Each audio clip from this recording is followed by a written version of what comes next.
동해안의 차가운 바람이 얼굴을 쌩하고 스쳐 지나갔습니다. 707 특임단의 살벌한 시가전 훈련이 끝나고 정말 오랜만에 얻은 꿀 같은 휴식이었죠. 박사와 중사는 동료들과 함께 해안가 포장마차에 옹기종기 모여 앉았습니다. 서아야, 오늘 훈련 때 내가 제일 빨랐던 거 봤어? 최지수 중사가 소주잔을 채우며 싱글벙글 웃었습니다. 역시 우리 팀 에이스라니까. 서아는 조용히 고개를 끄덕였어요.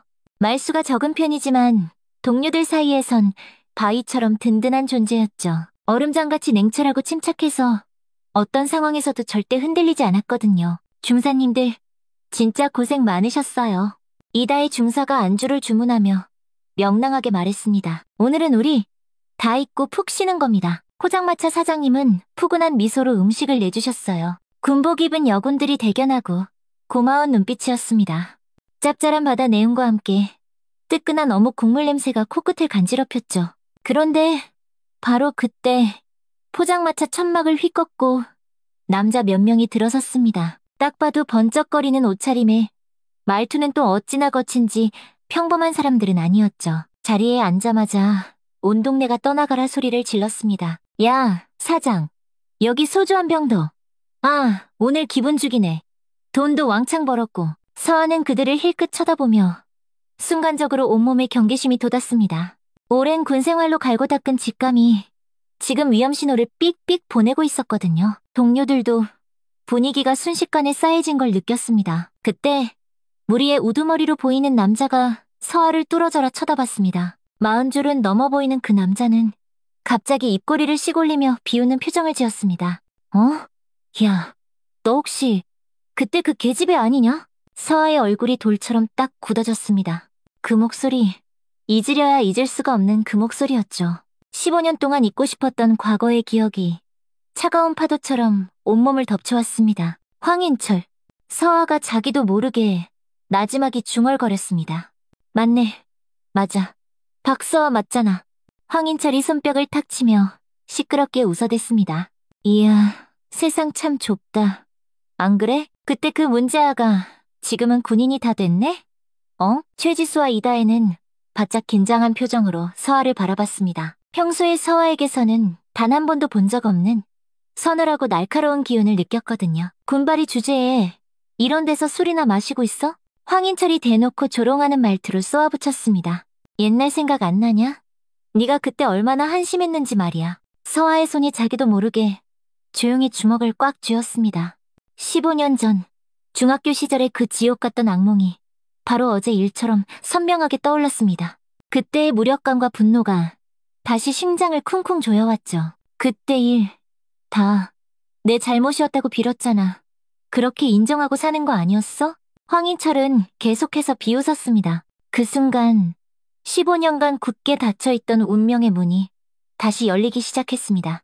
이 기가 막힌 운명의 장난 앞에서 그녀는 어떻게 이 상황을 해결했을까요? 잠시 후 여러분이 상상조차 못한 반전이 펼쳐집니다. 그 전에 구독과 좋아요 한번 꾹 눌러주시면 당신에게도 오늘의 행운이 찾아올 거예요. 동료들은 서아의 변화를 눈치채고 조심스럽게 상황을 지켜봤습니다. 평소 그 어떤 일에도 포커페이스를 유지하던 서아가 이렇게까지 감정을 드러내는 건 처음이었거든요. 포장마차 안의 공기는 순식간에 꽁꽁 얼어붙었습니다. 다른 손님들도 뭔가 이상하다는 걸 느꼈죠. 바닷바람만이 펄럭펄럭 텐트를 흔드는 소리를 낼 뿐이었습니다. 서아는 천천히 자리에서 일어섰습니다. 그런데 놀랍게도 그녀는 아무 말도 하지 않았어요. 그저 황인철을 차갑게, 정말 얼음처럼 차갑게 바라볼 뿐이었죠. 가자. 서아가 동료들에게 나지막이 말했습니다. 서아야, 이게 무슨 상황이야? 대체? 최지수가 걱정스럽게 물었습니다. 하지만 서아는 아무 대답 없이 뚜벅뚜벅 포장마차를 나섰습니다. 그 뒤를 따라 동료들도 서둘러 자리에서 일어났죠. 황인철은 그들이 나가는 뒷모습을 보며 끝까지 낄낄거리며 비웃었습니다. 밖으로 나온 서아는 컴컴한 바다를 바라보며 깊은 숨을 내쉬었습니다. 과거의 상처가 아물지 않은 생채기처럼 다시 쓰라려왔죠. 끔찍했던 그때의 기억들이 집채만 한 파도처럼 밀려왔습니다. 동료들은 서아의 심상치 않은 모습에 안절부절못하며 걱정스러워했습니다. 평소 어떤 일에도 흔들리지 않던 강철 같은 서아가 이렇게 무너지는 모습은 정말 처음이었으니까요. 부대로 돌아온 후 서아는 혼자 남아 컴퓨터 앞에 앉았습니다. 평소와는 너무 다른 모습이었죠. 동료들은 걱정 가득한 표정으로 서아를 지켜봤지만 그녀는 아무 말도 하지 않았습니다. 서아야, 아까 그 자식 누구야? 최지수가 조심스럽게 물었습니다. 왜 그냥 나와버렸어? 서아는 잠시 망설이다가 입을 열었습니다. 과거에 알던 사람이야. 그 짧은 대답 뒤로 다시 무거운 침묵이 흘렀죠. 이다혜와 최지수는 서로 눈을 마주치며 어떡 하면 좋냐는 듯 걱정스러운 표정을 지었습니다. 이건 정말 보통 일이 아니었거든요. 밤이 깊어지자 서아는 홀로 부대 기록실로 향했습니다. 군 내부 데이터베이스에 접근할 수 있는 자신의 권한을 이용해 조사를 시작했죠. 황인철, 그 이름을 검색창에 입력했습니다. 화면에 나타난 정보들을 보며 서아의 표정은 더욱 차갑게 굳어갔습니다. 현재 지역 유지이자 여러 사업체를 운영하는 성공한 인물로 나와 있었죠. 하지만 경찰 기록을 더 깊이 파보니 폭력 조직과의 연관성도 의심되고 있었습니다. 그리고 청소년센터 후원회장이라는 직책이 눈에 띄었습니다. 서아는 헛웃음을 쳤습니다. 겉으로는 청소년을 돕는 의로운 사람인 척하면서 뒤로는 여전히 더럽고 추잡한 짓을 하고 있을 게 뻔했습니다. 그때의 기억들이 깨진 유리 조각처럼 되살아났습니다. 15년 전 중학교 2학년 때의 일이었죠. 서아는 평범한 학생이었지만 불의를 보면 절대 참지 못하는 강한 정의감을 가진 아이였습니다. 황인철은 그때도 학교의 암적인 존재였습니다. 아버지가 학부모 회장이라는 권력을 등에 업고 학교에서 온갖 못된 짓을 저질렀죠. 약한 학생들을 괴롭히고 돈을 빼앗고 심지어 여학생들을 상대로 끔찍한 성희롱도 서슴지 않았습니다. 서아는 그런 황인철의 행동을 도저히 참을 수가 없었습니다.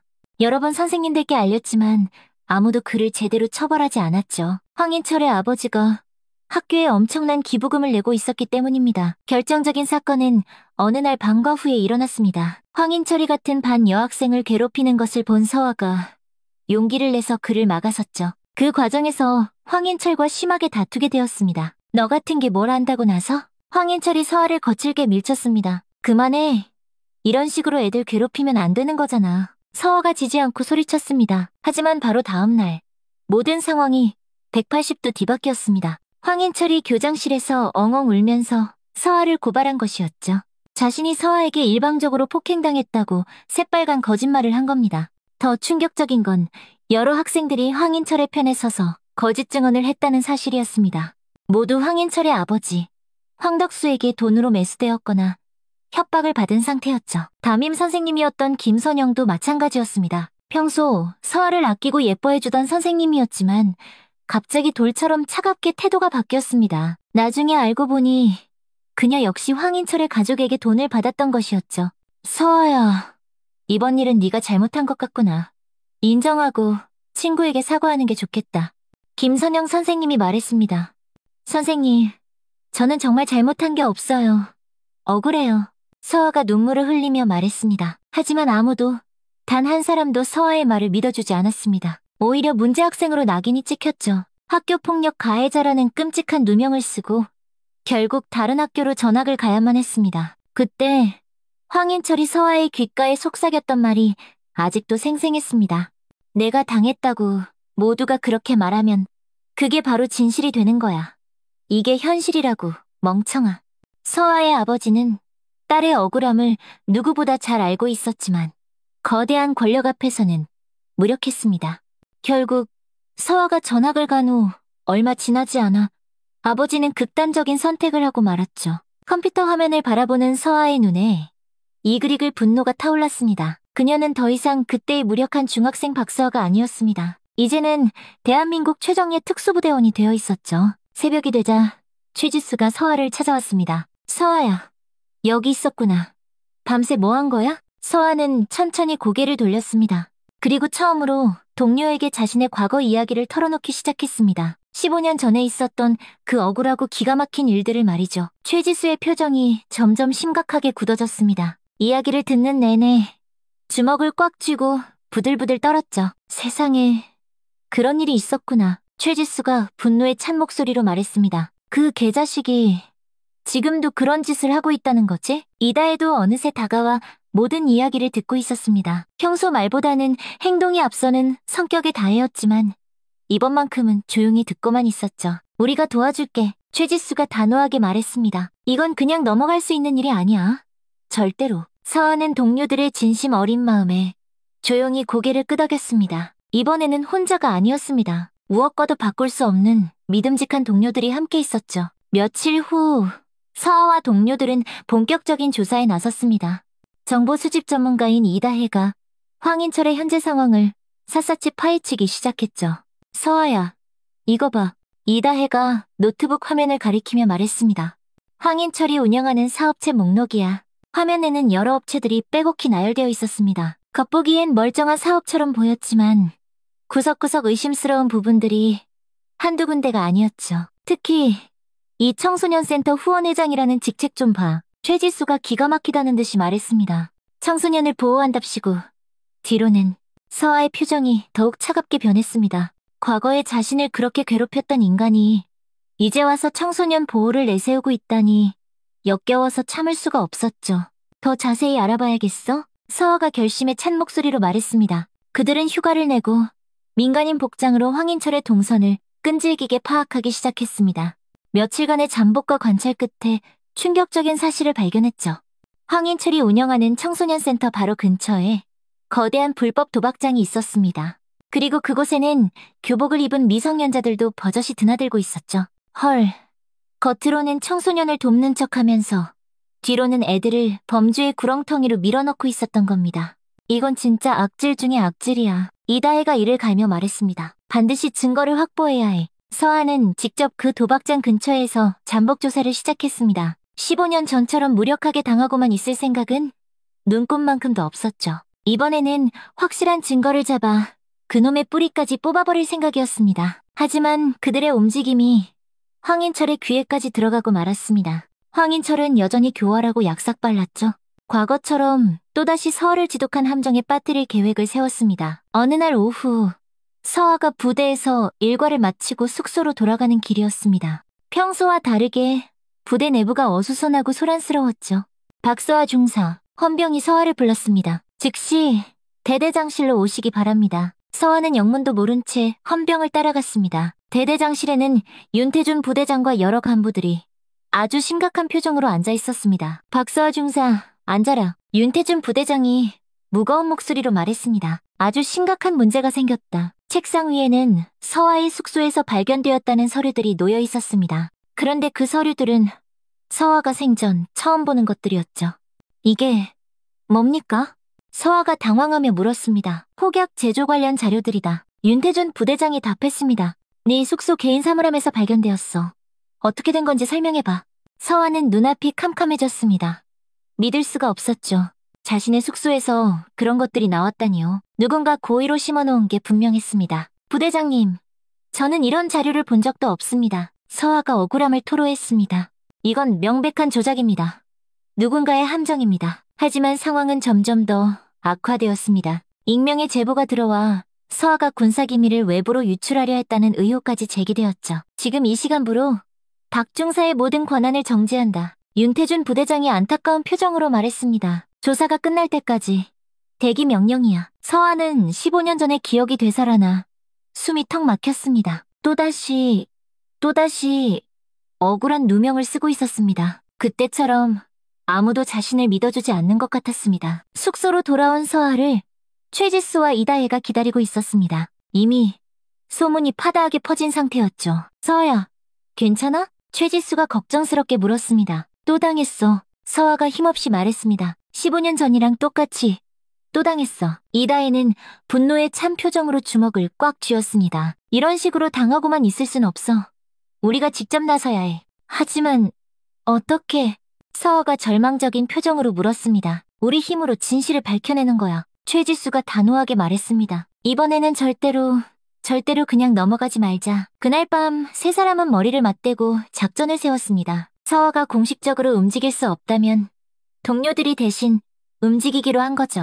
이다혜가 가장 위험한 역할을 맡았습니다. 황인철의 조직에 직접 잠입해서 결정적인 증거를 확보하는 것이었죠. 평소 침착하고 신중한 성격의 다혜였지만 이번만큼은 모든 것을 걸 각오가 되어 있었습니다. 내가 들어가서 확실한 증거를 잡아올게. 이다혜가 결의에 찬 목소리로 말했습니다. 너무 위험해.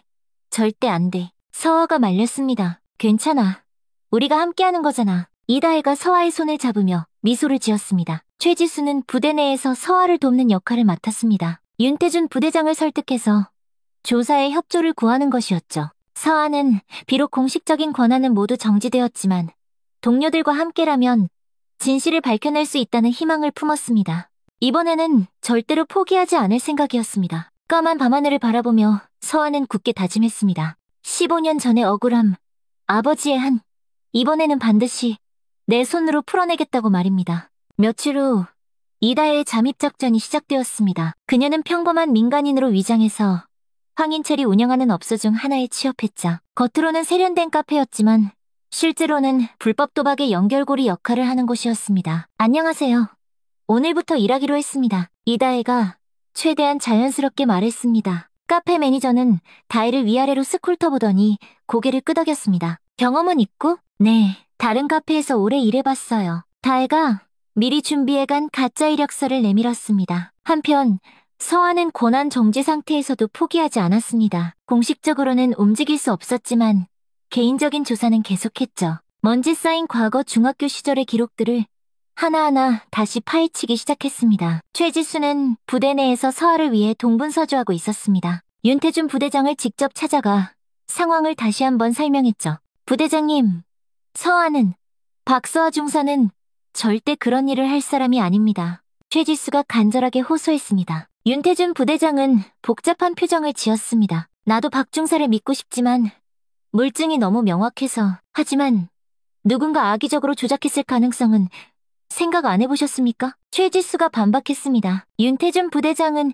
잠시 깊은 고민에 빠졌습니다. 그 역시 서아의 평소 모습을 누구보다 잘 알고 있었기 때문이었죠. 성실하고 정의감 넘치는 군인이 갑자기 그런 터무니없는 일을 저지를 리가 없다고 생각했습니다. 조금 더 자세히 조사해보자. 윤태준 부대장이 마침내 결정을 내렸습니다. 혹시 외부로부터 압력이 있었는지도 은밀하게 확인해봐야겠어. 그 시각 이다혜는 카페에서 일하며 서서히 내부 정보를 파악하고 있었습니다. 며칠간의 관찰 끝에 충격적인 사실을 발견했죠. 카페 지하에는 정말로 거대한 불법 도박장이 운영되고 있었습니다. 형님, 오늘도 새로운 애들 몇 명 데려왔습니다.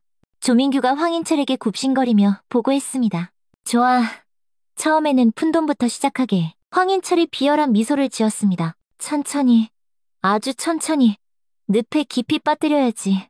이다혜는 이 끔찍한 대화를 주머니 속 녹음기로 몰래 녹음했습니다. 하지만 이걸로는 부족했죠. 더 결정적인 증거가 필요했습니다. 과거 서아의 사건과 직접적으로 연결될 수 있는 자료를 찾아야만 했습니다.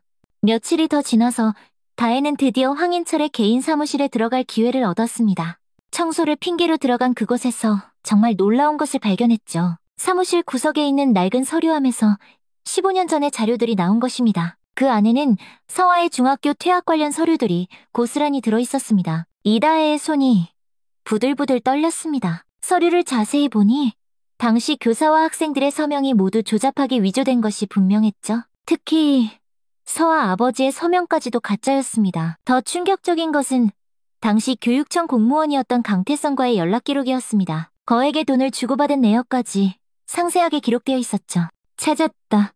이다혜가 작게 중얼거렸습니다. 그때 갑자기 사무실 문이 벌컥 열렸습니다. 조민규가 들어오는 소리였죠. 너 여기서 뭐해? 조민규가 의심 가득한 눈으로 다혜를 쏘아봤습니다. 아, 청소하고 있었습니다. 이다혜가 최대한 아무렇지 않은 척 대답했습니다. 청소는 나중에 하고 일단 나가. 조민규가 퉁명스럽게 말했습니다. 이다혜는 서류를 몰래 사진으로 찍을 시간도 없이 밖으로 나와야만 했습니다. 하지만 이미 충분한 정보를 두 눈으로 똑똑히 확인했죠. 그날 밤 이다혜는 서아와 최지수를 만났습니다. 안전한 장소에서 오늘 발견한 사실들을 보고했죠. 확실해. 15년 전 그 사건 전부 다 조작된 거였어. 이다혜가 흥분한 목소리로 말했습니다. 서아의 눈에 뜨거운 눈물이 픽 맺혔습니다. 15년 동안 가슴에 무거운 돌덩이처럼 품고 살았던 그 억울함이 마침내 진실의 빛을 보는 순간이었죠. 아버지, 서아가 작게 흐느끼며 중얼거렸습니다. 서아의 아버지는 딸의 억울함을 알면서도 권력 앞에서 아무것도 해줄 수 없었던 자신을 자책하며 그렇게 세상을 떠났습니다. 만약 이 진실을 알았더라면 얼마나 기뻐하셨을까요? 이제 어떻게 할까? 최지수가 물었습니다. 증거를, 더 확실한 증거를 확보해야 해. 서아가 눈물을 닦으며 단호하게 말했습니다. 이번에는 완벽하게 끝내야 해. 하지만 상황은 결코 쉽지 않았습니다. 황인철 측에서도 이다혜의 정체를 서서히 의심하기 시작했기 때문이었죠. 다음 날, 다혜는 평소처럼 카페에 출근했지만 분위기가 싸늘했습니다. 너, 정체가 뭐야? 조민규가 다혜를 구석으로 몰아붙이며 물었습니다. 이다혜는 등골이 오싹해지는 위기감을 느꼈습니다. 들통날 위험에 처한 거죠. 하지만 여기서 포기할 수는 없었습니다. 서아를 위해서, 그리고 짓밟힌 정의를 위해서 끝까지 버텨야 했습니다. 위기가 닥쳤습니다. 조민규의 의심이 점점 커지자 이다혜는 더 이상 잠입을 계속하기 어려운 상황에 처했죠. 하지만 포기할 수는 없었습니다. 결정적인 증거를 확보하기 위해 마지막 기회를 노려야 했습니다. 오늘 밤이 마지막 기회야. 이다혜가 서아와 최지수에게 비밀리에 연락했습니다. 더 이상은 버티기 어려울 것 같아 서아는 걱정스러운 표정을 지었습니다. 너무 위험해. 제발 그만둬. 안 돼.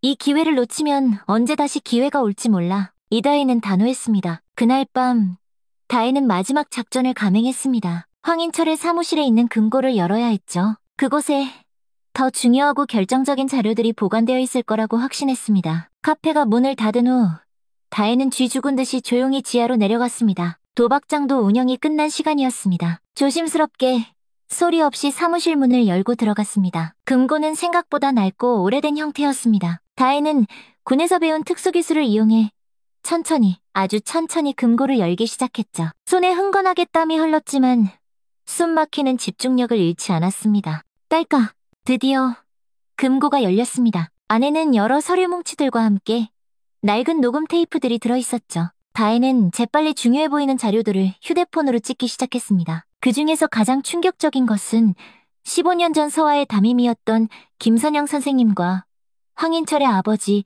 황덕수의 통화 녹음이었습니다. 테이프에는 돈거래 내용과 함께 거짓 증언을 부탁하는 내용이 고스란히 담겨 있었죠. 김선영 선생님께서 서아이를 문제아로만 만들어주시면 약속한 대로 지원금은 바로 처리해드리겠습니다. 황덕수의 능글맞은 목소리가 들렸습니다. 하지만 그 아이는 정말 착하고 바른 학생인데 김선영 선생님의 망설이는 목소리였습니다. 선생님도 사정이 어려우시잖아요.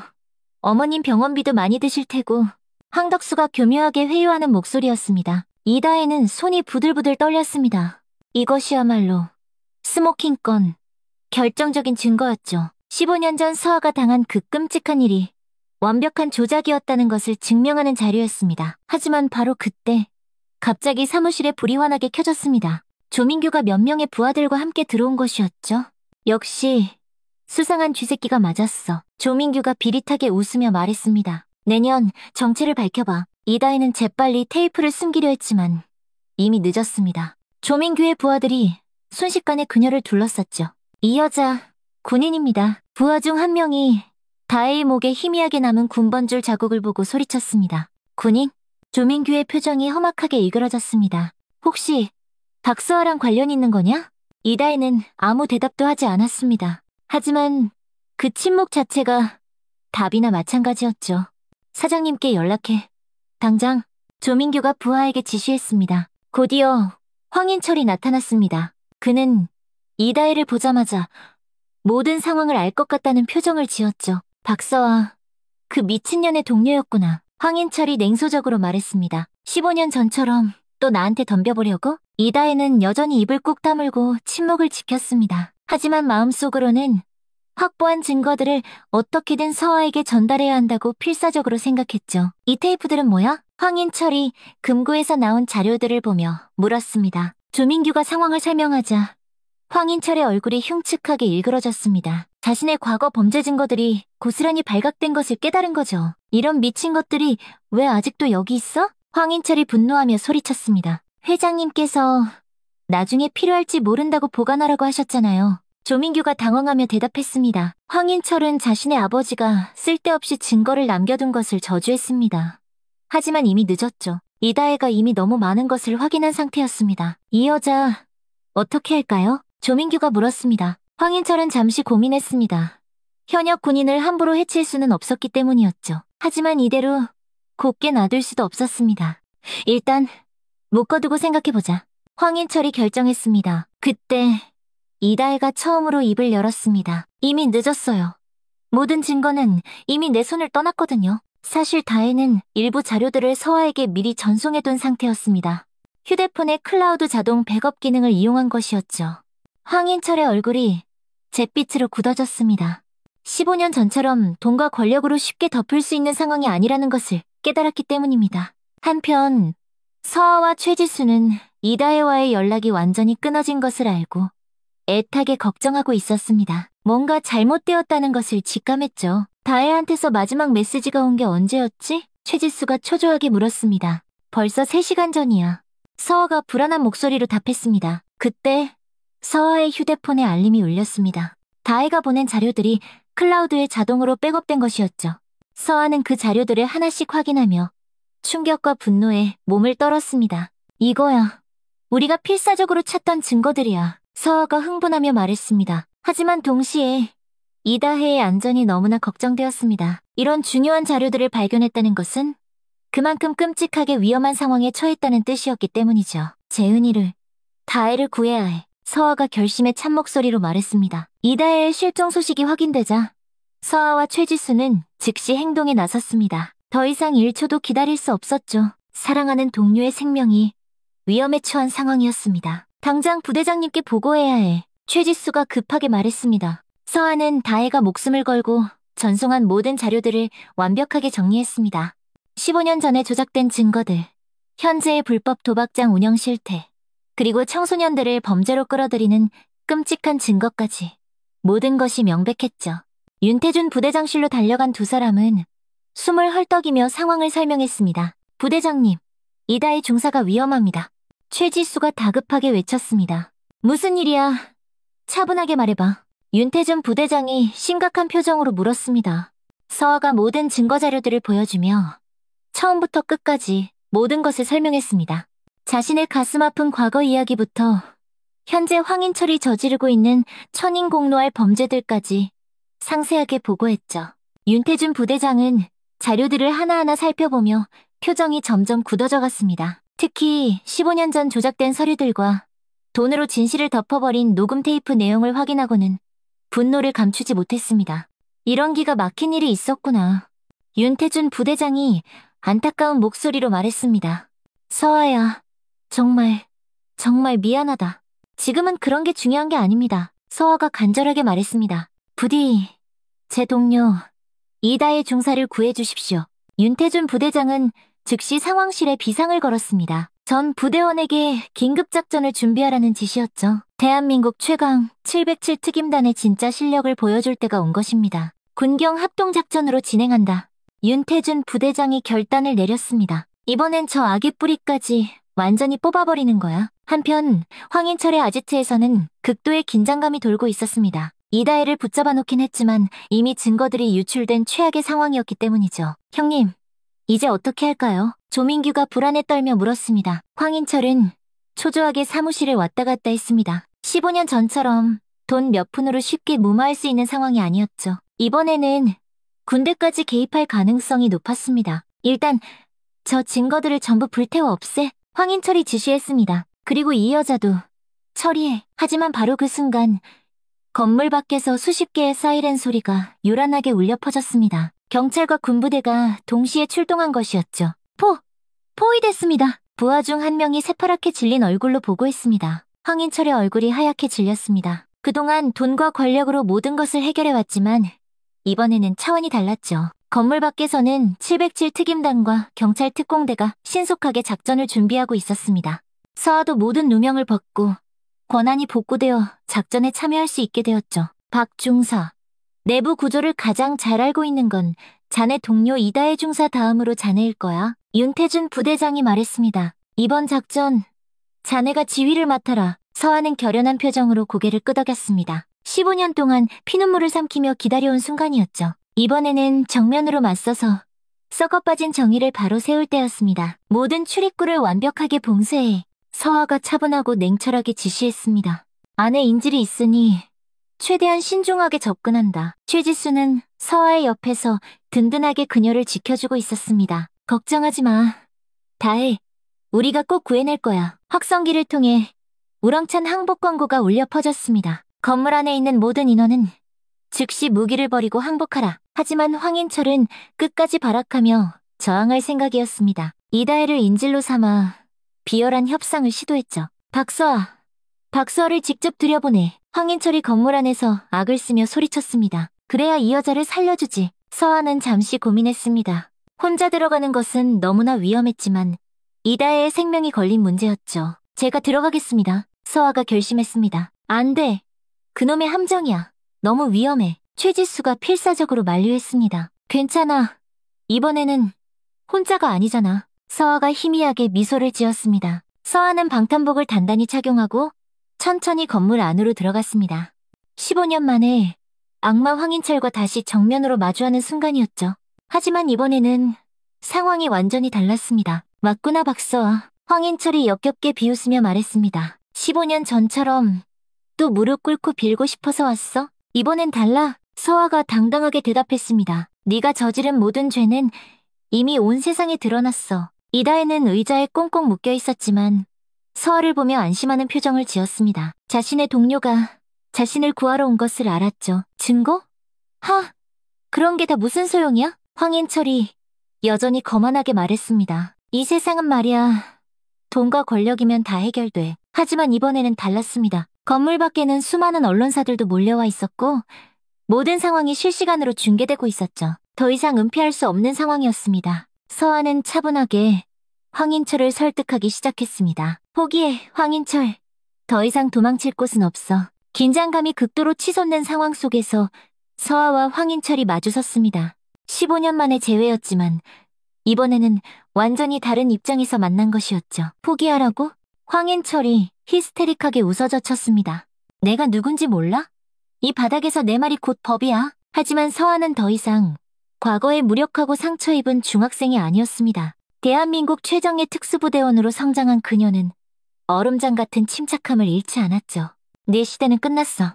서아가 단호하게 말했습니다. 이제 진실이 모든 걸 말해줄 거야. 바로 그때 건물 밖에서 또 다른 소식이 들려왔습니다. 서아의 과거 담임이었던 김선영 선생님이 자진해서 경찰에 나타난 것이었죠. 그녀는 15년 동안 하루도 빠짐없이 양심의 가책에 시달려왔습니다. 제가 증언하겠습니다. 김선영 선생님이 떨리는 목소리로 말했습니다. 15년 전 그 사건, 모든 것이 조작이었습니다.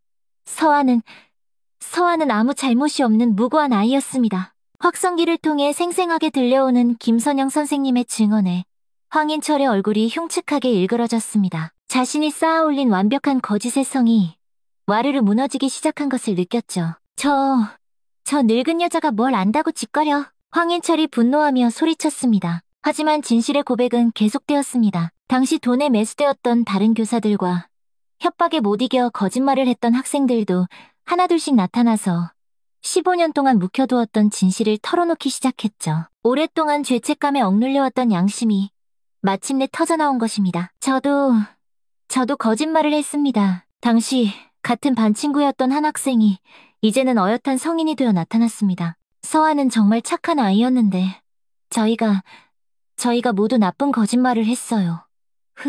서아의 눈에 뜨거운 눈물이 맺혔습니다. 15년 동안 그 기나긴 시간 동안 홀로 감당해야 했던 그 억울함이 마침내 세상에 알려지는 순간이었죠. 이다혜도 감동과 안도의 표정으로 서아를 바라봤습니다. 서아야, 이제 모든 사람이 진실을 알게 됐어. 황인철은 점점 궁지에 몰렸습니다. 과거처럼 더러운 돈과 비겁한 권력으로 모든 것을 해결할 수 있었던 시절은 이제 끝났죠. 이제는 정의가 승리하는 시대였습니다. 이런 식으로는 안 돼.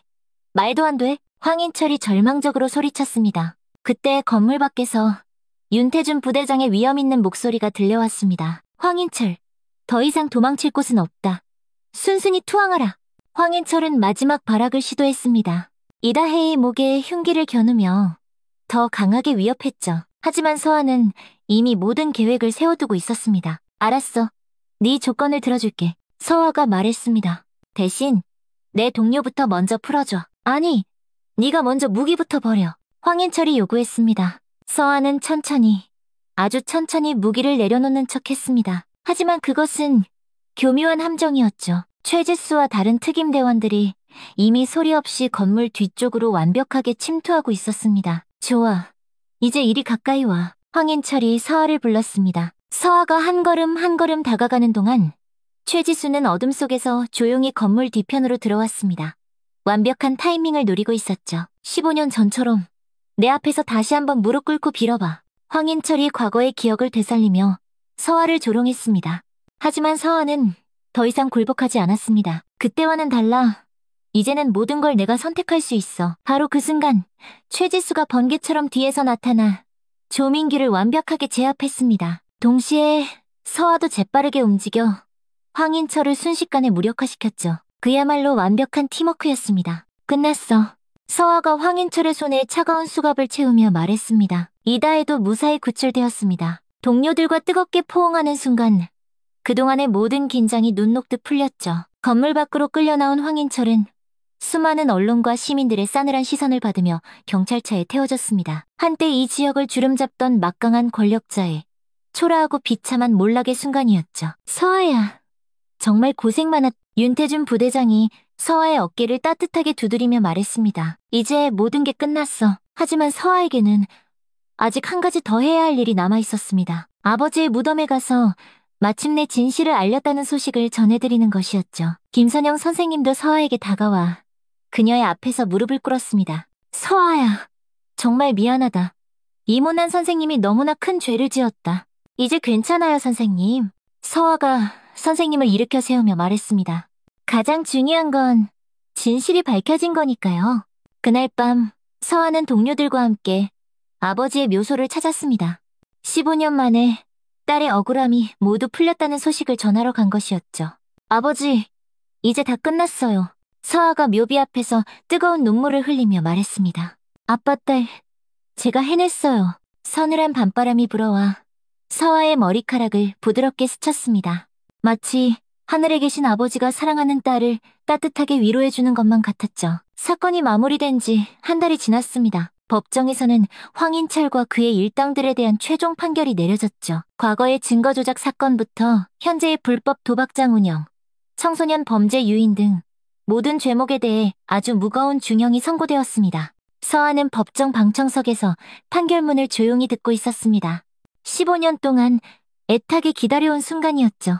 재판장의 목소리가 법정 안에 또렷하게 울려 퍼졌습니다. 피고인 황인철은 조직폭력 활동, 미성년자 대상 범죄, 증거 조작 등의 죄질이 매우 불량하여 징역 15년을 선고한다. 방청석에서는 우레와 같은 박수 소리가 터져나왔습니다. 그동안 황인철에게 억울한 피해를 보았던 많은 사람들이 재판을 지켜보고 있었죠. 교육청에서도 공식적인 사과문을 발표했습니다. 15년 전 부당하게 조작되었던 서아의 퇴학 처분을 완전히 무효화하고 그녀의 명예를 완전히 회복시켜준다는 내용이었습니다. 강아린, 아니 박서아 학생의 학적을 즉시 원상복구하고 당시 사건에 관련된 모든 공무원들에 대해 엄중한 처벌을 내릴 것을 약속드립니다. 교육청장이 직접 고개를 숙여 사과했습니다. 서아는 그 모습을 보며 복잡한 감정을 느꼈습니다.